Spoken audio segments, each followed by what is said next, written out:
Assalamualaikum warahmatullahi wabarakatuh. Ketemu lagi sama aku Tracy Amaral di series Diet Journey Diet Pasca Lebaran. Nah, hari ini tuh hari ketiga aku diet pasca Lebaran. Jadi kan Lebaran tanggal 10. Terus aku cheating kebanyakan sampai sekitar 5 hari, sampai tanggal 25-an gitu.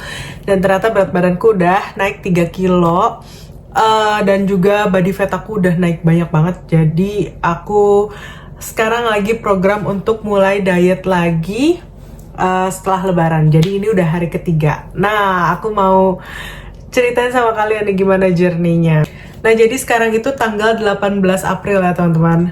Nah, diet kemarin itu lumayan berhasil. Aku senang sama hasilnya walaupun menurut aku masih banyak yang harus diperbaikin lagi. Jadi kemarin itu dari 17 April sampai 18 April aku berhasil nurunin 800 gram. Nah, cuma pertanyaannya nih, 800 gram itu komposisinya tuh apa aja yang turun ya kan?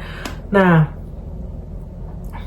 jadi berdasarkan data aku ini, berat badan aku itu kan turun 800 gram dalam jadi aku nimbang 17 pagi hari sama tanggal 18 pagi hari ya kan.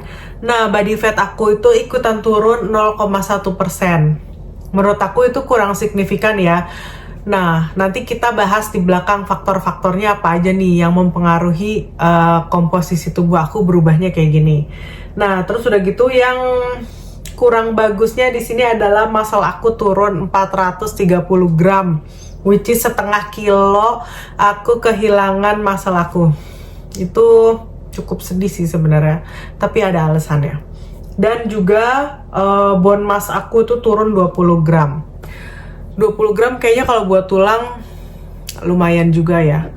Nah, terus udah gitu, berarti secara berat badan turun, tapi body fat nggak turun banyak, sedangkan yang turun malah muscle mass dan bone mass-nya. Nah, jadi apa aja sih yang aku lakuin dan apa nih kira-kira faktor yang bisa mempengaruhi komposisi tubuh aku tuh berubah seperti tadi. Jadi yang pertama, kenapa berat badan aku tuh bisa turun sampai 800 gram itu karena aku intermittent fasting teman-teman. Jadi kemarin itu tanggal 17 aku baru makan jam 12 siang, terus terakhir makan aku itu jam 7 malam. Dan itu berarti berarti aku kan jendela makannya tuh 7 jam ya kan.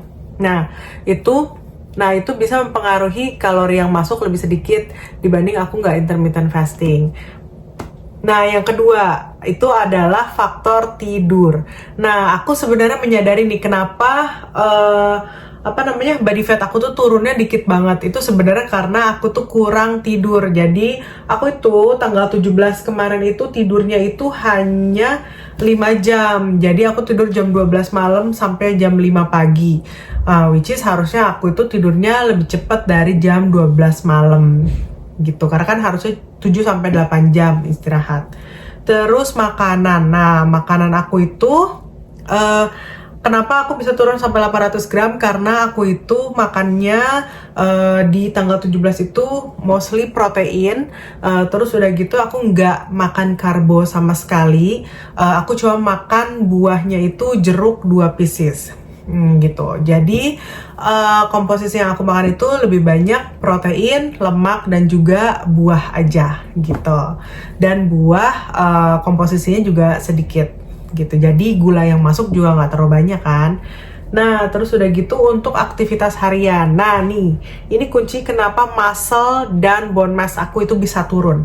Karena aku itu kemarin tanggal 17 itu nggak angkat beban. Jadi kalau misalnya nggak angkat beban, emang biasanya komposisi muscle itu turun. Apalagi kalau kurang tidur. Jadi kalau misalnya kalian kurang tidur, terus udah gitu nggak latihan otot, itu biasanya muscle-nya itu bakal menciut gitu, sayang sekali.